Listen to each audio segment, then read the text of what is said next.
నాయకుడున్నా రాజ్యసభ కావాలంటే రాజ్యసభ, టీటీడీ కావాలంటే టీటీడీ, ఏది పడితే అది. బీజేపీకి తొత్తులుగా పనిచేసిన పార్టీ వైసీపీ పార్టీ. అధికారంలో ఉన్నప్పుడు ప్రత్యేక హోదాను తాకట్టు పెట్టడమే కాకుండా రాష్ట్ర భవిష్యత్తును కూడా తాకట్టు పెట్టిన పార్టీ వైసీపీ పార్టీ. బీజేపీ పార్టీకి అధికారంలో 5 సంవత్సరాలు ఊడిగలు చేయడమే కాకుండా ఇప్పుడు కూడా స్పీకర్ విషయంలో, మొన్న జరిగిన స్పీకర్ ఎన్నికల విషయంలో మళ్ళీ అదే బీజేపీ పార్టీకి మద్దతిచ్చాడు జగన్మోహన్ రెడ్డి గారు. మణిపూర్ ఘటనలతో సహా మొత్తం ఏది చూసుకున్నా కూడా బీజేపీ పార్టీతోనే ఉన్నాడు జగన్మోహన్ రెడ్డి గారు. మరి బీజేపీ పార్టీకి తొత్తుగా ఉన్నది, తోక పార్టీగా ఉన్నది, ఉంచుకున్న పార్టీగా ఉన్నది వైసీపీ పార్టీ. మళ్ళీ చెప్తున్నా, కాంగ్రెస్ పార్టీ ఒక నిబద్ధత కలిగిన పార్టీ, నిజాయితీ ఉన్న పార్టీ.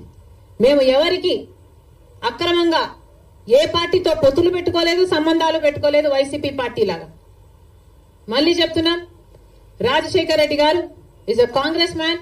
తెలుగుదేశం పార్టీ నాయకుల్ని, కార్యకర్తలకి, అందరికీ కూడా హెచ్చరిస్తున్నాం, రాజశేఖర్ రెడ్డి గారి విగ్రహాల జోలికి వెళ్ళకండి. వైసీపీకి వైఎస్ఆర్ కి సంబంధం లేదు. యువజన శ్రామిక రైతు పార్టీ జగన్మోహన్ రెడ్డి గారి పార్టీ. రాజశేఖర్ రెడ్డి గారు is a Congress man. Rajasekhar Reddy గారి విగ్రహాల జోలికి మళ్లీ వెళ్లారు అంటే నేనే వెళ్లి ఆ విగ్రహాల దగ్గర ధర్నా చేస్తా. ఏ ఊర్లో మీరు బద్దలు కొడతారో ఆ ఊరికి వచ్చి, ఊరికి వచ్చి నేను ధర్నాలు చేసి మిమ్మల్ని బద్నాం చేస్తాం. అంతేకాదు, మీరు గుర్తుపెట్టుకోవాల్సిన విషయం ఏమిటంటే, ఇదే హత్య రాజకీయాలు, ఇదే కక్ష రాజకీయాలు, ఇదే గుండా రాజకీయాల వల్ల ప్రజలు విసుకెత్తి వైసీపీ పార్టీకి గోయి తీసి పాతి పెట్టడం జరిగింది. మళ్ళీ అదే తెలుగుదేశం పార్టీకి జరగకుండా చూసుకోండి. Thank you very much.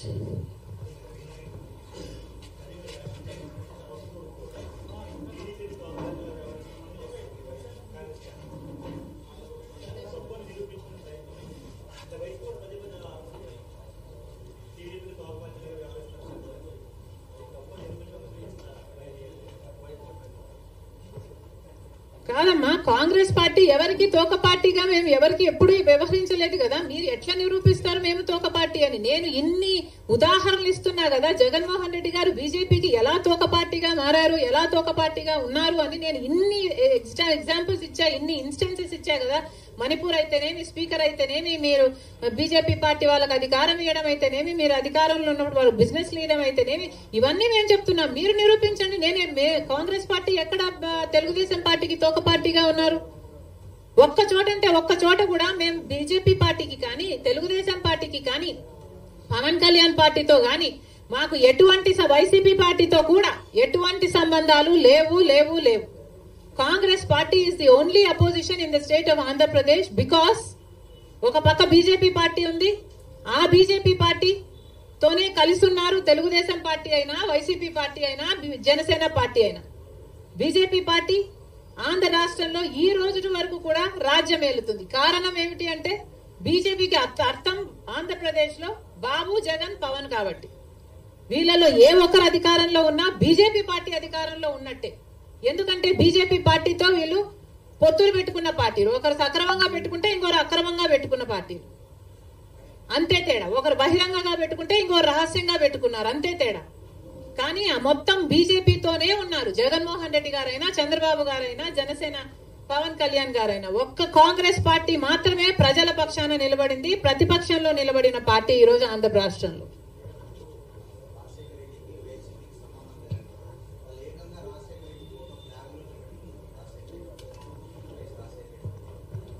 Rajasekhar Reddy గారి ఫోటోను ఇక్కడ అక్కడ పెట్టుకుంటే సరిపోదయ్యా. ఇక్కడ ఉండాలి. ఇక్కడ ఉంటే రాజశేఖర్ రెడ్డి గారి ఆశయాలు ఈ రోజు నిలబడండు. ఇక్కడ లేదు కాబట్టే రాజశేఖర్ రెడ్డి గారి జలయజ్ఞాన్ని గాల్లోకి వదిలేశారు, రాజశేఖర్ రెడ్డి గారి ఫీజు రీయింబర్స్మెంట్ గాల్లోకి వదిలేశారు. ఇక్కడ లేదు కాబట్టే రాజశేఖర్ రెడ్డి గారి ఆరోగ్యశ్రీకి కూడా బాకీలు పెట్టారు. రాజశేఖర్ రెడ్డి గారు అంతగా చెప్పుకుంటున్నారు కదా. మరి రాజశేఖర్ రెడ్డి గారి వర్ధంతి మొన్న జరిగిందయ్యా, 75వ వర్ధంతి. ఏం చేశారో చెప్పండి. 75వ జయంతి మొన్న జరిగింది. 75వ జయంతి రాజశేఖర్ రెడ్డి గారు ఎంత గొప్పగా చేసి ఉండాలి. మరి ఏం చేశాడు జగన్మోహన్ రెడ్డి గారు 75వ జయంతి కోసం? ఇడుపులపాయకి వెళ్లారు. అక్కడ 5 నిమిషాలంటే 5 నిమిషాలు కనీసం కూర్చోలేదు. నిలబడ్డారు. రాజశేఖర రెడ్డి గారికి తూతూ మంత్రం లాగా అక్కడ ఏదో నివాళులు అర్పించామని చెప్పుకున్నారు. అంతేనా? సొంత తండ్రి కదా, 75వ జయంతి చేయాల్సింది అంతేనా? ఎందుకు సిద్ధం సభలని పెద్ద పెద్ద సభలు పెట్టారే మీరు?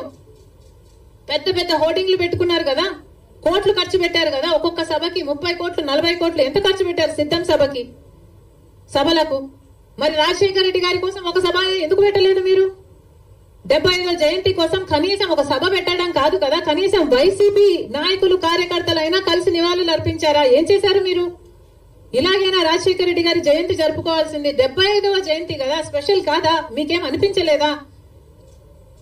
మా నాయకుడు కాబట్టే, మా తండ్రి కాబట్టే, మా కాంగ్రెస్ పార్టీ ఓన్ చేసుకుంది కాబట్టి రాజశేఖర రెడ్డి గారి కోసం మేము అంత పెద్ద సభ పెట్టడం జరిగింది.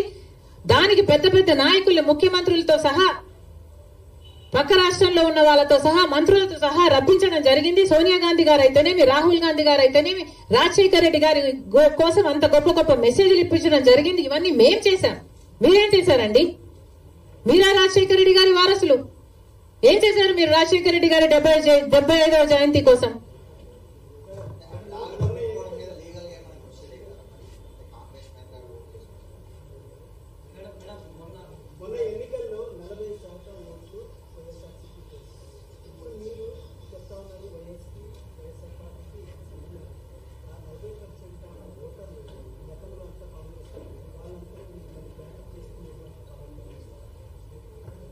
తప్పకుండా చేస్తాం.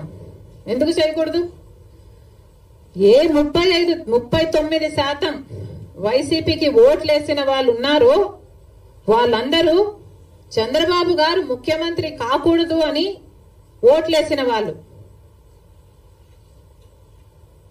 అంటే గత ఎన్నికలు మొత్తము చంద్రబాబు ముఖ్యమంత్రిగా కావాలా, లేకపోతే చంద్రబాబు గారు ముఖ్యమంత్రిగా వద్దా అన్న లైన్ మీద జరిగింది. ముఖ్యమంత్రిగా చంద్రబాబు గారు వద్దు అనుకున్న వాళ్ళు మొత్తం వైసీపీకి వేశారు. ఎందుకంటే కాంగ్రెస్ కి ఆ ఛాన్స్ లేకపోయింది కాబట్టి, Congress was two week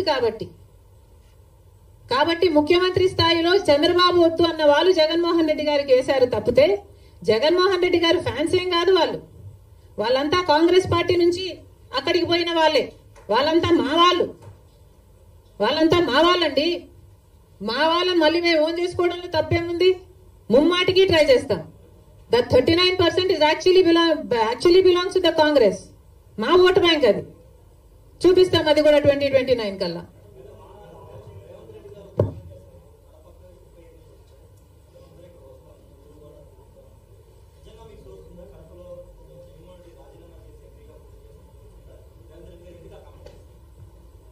Revanth అన్నకి